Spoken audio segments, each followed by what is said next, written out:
Hi there, my name is Scott McDonald, and today I'm going to be teaching you how to back bounce on trampoline.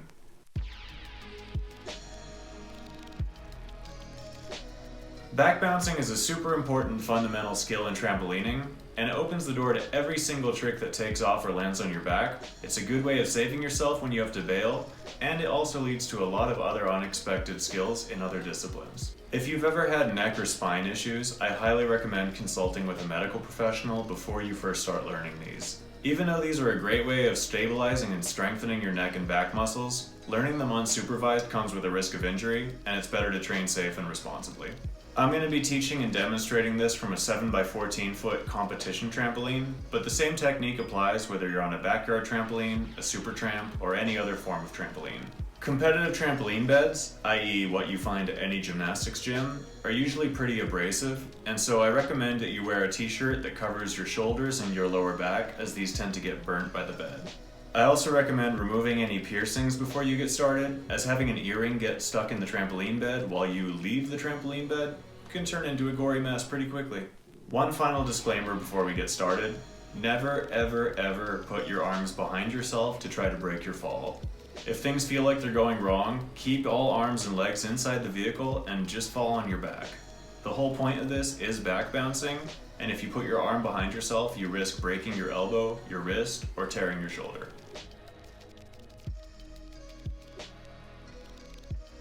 The first thing you're going to do is get rid of any bounce and lay flat on your back on the trampoline. Learning how to build the bounce from this position is quite a lot physically harder than it is just drop to your back and rely on momentum, but this method will teach you correct technique and control. If you've ever done extreme sports, this is basically teaching you how to pump from the bottom of the half pipe instead of just pushing you off the top and hoping that you figure it out. You're also not going to actually leave the trampoline bed at first, you're just going to stay attached to it while pumping your legs. It's more important to understand the movement pattern than it is to gain height. Everything from the back of your head to your tailbone should be touching the tramp. Your feet are going to be raised off the bed, and your knees are going to be bent a little more than 90 degrees, as if your knees were coming slightly towards your stomach or your chest. Your arms are also going to be raised off the bed. You can round your shoulders slightly if you have good posture, but keep your arms raised off the bed and don't try to push yourself away. When teaching this skill, I prefer to keep the arms as much out of the equation as possible at first, so just keep them in front of yourself like a T-Rex or a bunny or a Pokemon. Just leave them out of the equation. Every single time you bounce, you want to start and end in this exact same position. Most people are going to naturally pick up their chins towards their chest and look down their bodies as they start bouncing. Don't be that guy. Keep the back of your head flat against the trampoline. As you lay here on your back, make sure that you're flexing your abs and your neck. I don't mean flex them so hard that you're immobilized and look like RoboCop. I just mean that you want to imagine if someone was about to shove you and you were bracing for impact, that's the kind of tension you need. When you hear gymnasts speak about staying tight, this is what they mean. Basically, you want to keep your body solid and flexed so that it moves as one unit as opposed to a bunch of disjointed limbs. So the first thing you're going to do are these minimal extensions and contractions with your lower legs. As you start to feel the rhythm of the bounce, you're going to slow down and do a little more minimal of a kick. Most people do way more than they need to at first, and this is totally natural, but at the end of the day, it's a very minimalistic movement. The main goal here is to feel your body sinking deeper and deeper into the trampoline. I like to think of the trampoline as a bow and the trampolinist as both the arrow and the archer. The further back you pull the bowstring, the further the arrow is going to fly. So with that in mind, this is actually less about kicking and extending than it is about digging into the trampoline so the trampoline can do the work and launch you up again. Anyways, as you start to do these kicks, you'll start to feel how the rhythm of the trampoline takes you, and you can begin to extend more and more with your legs and your lower body. At first, you're not going to thrust your hips towards the ceiling or anything crazy like that, but it's more of this leg press feeling and then extension. The way that you can dig deeper and pull that bowstring back further is to pull your knees towards your chest right before you make contact with the trampoline with your back. In this case, because we've just started to bounce, you're always making contact, but essentially as you feel yourself descend, pull your knees in. The goal here is not to pull your knees so far that they actually hit your chest and your tailbone comes off the trampoline, but rather just to bring them in and contract your stomach. What really matters here is that you contract your legs along the same exact movement pattern that you extended them. You don't want to scoop your heels towards your butt, you just want to do the same mechanical in and out motion. You'll find that it's more important to contract your knees towards your stomach than it is to extend them. The goal here is not to stay flat in midair. You actually wind up in this somewhat inverted position, but you don't have your hips physically above your neck. That's going to take you on a one-way trip to Suitcase City. In order to hit that inverted position, you need to aim your feet and your hips towards a specific target. Wherever your feet and your hips go, the rest of your body is going to follow. In order to find the correct trajectory, lay on your back and look at the ceiling, or the sky. Preferably the ceiling though. Most gymnastics gyms have ceilings that are just full of beams and pipes and all sorts of stuff. I'm assuming somewhere in this gym, one of these beams or pipes is going to be about 45 degrees above the horizon. This is the one you want to aim for. If you aim and kick straight above yourself, then you're going to wind up suitcasing. And if you aim too horizontally, then you're going to begin to drift and your body is going to begin this weird seesaw wobbling motion. Neither of those are ideal. Alright, let's finesse this kicking motion. It's really more of an extension. As you get higher in the air and you have more time in which to move your body, you can fully extend your hips and consciously raise the hips towards the ceiling. As with the leg extension, this isn't like some kind of violent thrust towards the roof, you're just extending. As you feel your body begin to fall back towards the trampoline, retract your legs along the exact same movement path that you extended them. Once this lower body extension movement makes sense, let's revisit the arms. Your arms can be a very important tool to help your back bounce, but until you have your lower body dialed in, they usually hinder you more than they help you. I personally like to do this cross and open movement with my arms, but it's not necessarily the only way of doing things. The main thing here is that your arms don't make contact with the trampoline, that they reach upwards towards the ceiling and then just kind of get out of your way, and that everything you do with them is symmetrical and follows the same rhythm as your leg extension and contraction. Generally speaking, don't move quickly or violently with any body part. Imagine that you're underwater and you just don't have the option of moving quickly. I don't mean that you have to like push and fight against the water, because there is no water.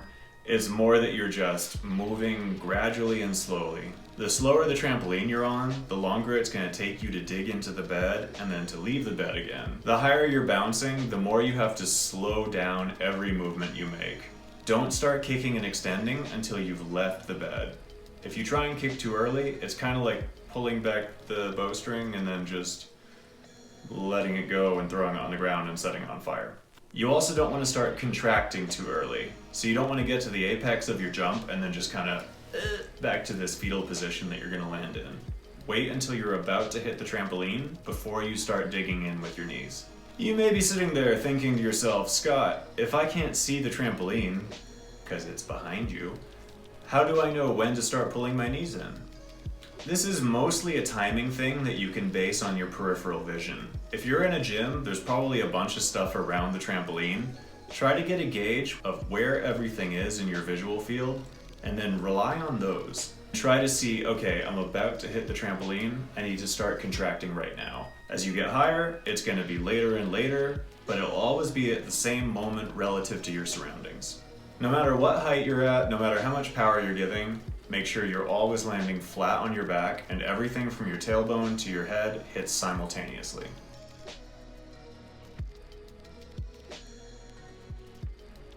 A really great way to build control and endurance is just to see how many back bounces in a row you can do and then continuously try to beat that number. Start with 5, move to 10, 15, 20.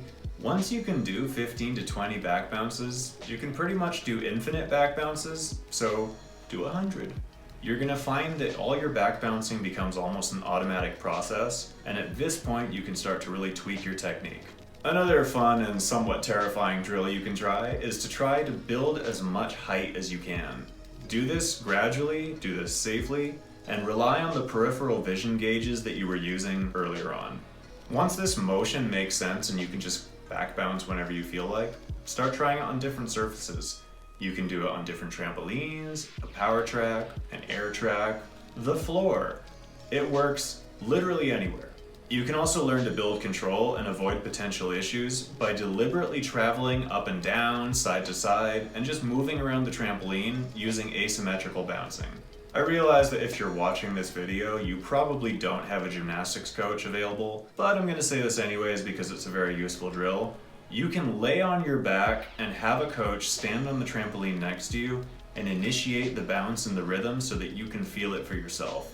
This is a big disclaimer. I 1000 gajillion% do not recommend doing this unless the other person knows how to back bounce and has taught it previously.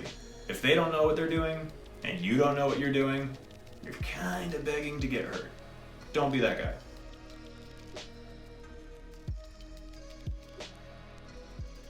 Back bouncing is its own really weird, unique movement pattern, and even if you're really good at bouncing and flipping on your feet, this just kind of feels different. So there's a lot of stuff that could go wrong, and let's explore those things. Where and how you kick will determine where your body goes. If you don't kick properly, you might not be able to land back on your back safely.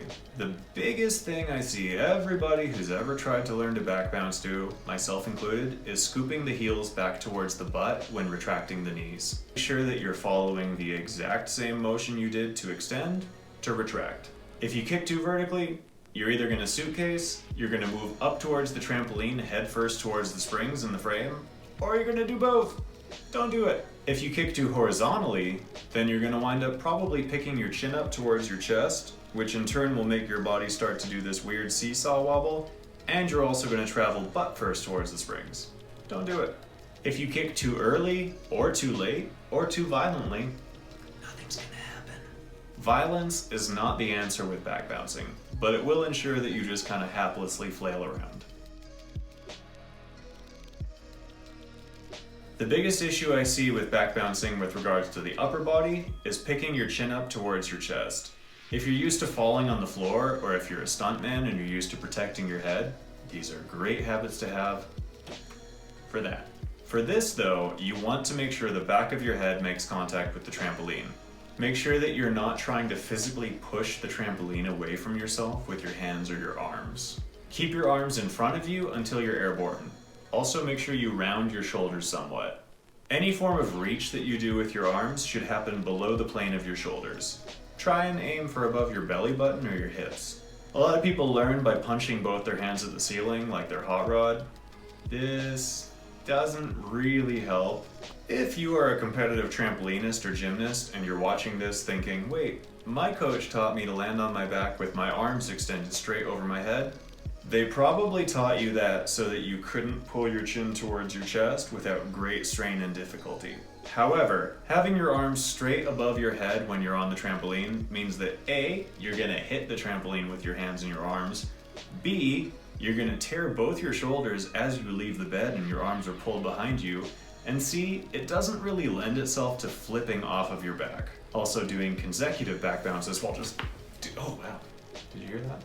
Anyways, doing consecutive back bounces while throwing your shoulders behind yourself is not ideal. But it looks good and it wins competitions. Don't do a kip up. Anyone who knows how to do a kip up tends to default to this when they try to learn back bouncing. They don't feel similar at all. Any form of asymmetry with any limb, whether it's your arms or your legs or both, is going to cause you to be pulled in whatever direction you're extending. Ideally, to avoid this, you want to keep your legs together and you want to make sure that your arms mirror each other. Make sure that your neck and your abs are always engaged. Again, this doesn't mean flexing super hard, you just don't want to be a bobblehead because this is a great way to get whiplash and strain your neck. Your knees don't have to come all the way to your chest as you go into the contraction on your back. You just want to pull into the trampoline. 100% of everyone who's ever learned a back bounce will flail and swim in the air at first, and that's okay at first, but it's not going to help you, so the sooner you can weed this habit out, the better. If you start drifting around the trampoline, try to stop before your head or your butt winds up in the springs. It can be difficult to gauge where you are, but if you use your peripheral vision, you might find yourself a little further up or down than you expected. Make sure that nothing is moving quickly or violently or snappily. It's all just gradual.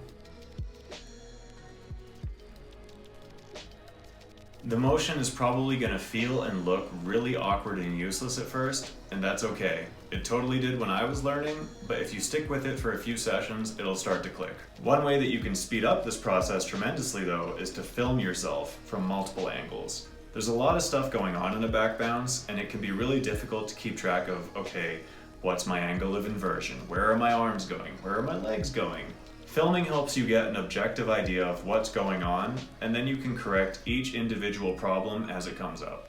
Once you're comfortable with your back bounce, you can start to work on the aesthetic details. But until you have a consistent back bounce, there's really not a whole lot of point in doing this. Pointing your toes, keeping your ankles, your knees, your feet together is great, and it'll look wonderful. If you stop doing claw hands and start pointing them, you'll look more like a trained trampolinist. But if you can't back bounce and you have beautiful form, doesn't really matter. Functionality should always come before aesthetics. Alright, I think that'll do it for my back bouncing tutorial. Back bouncing is super valuable. It's a fundamental skill that leads to so many different things. It really opens up a whole new universe of cool tricks you could try.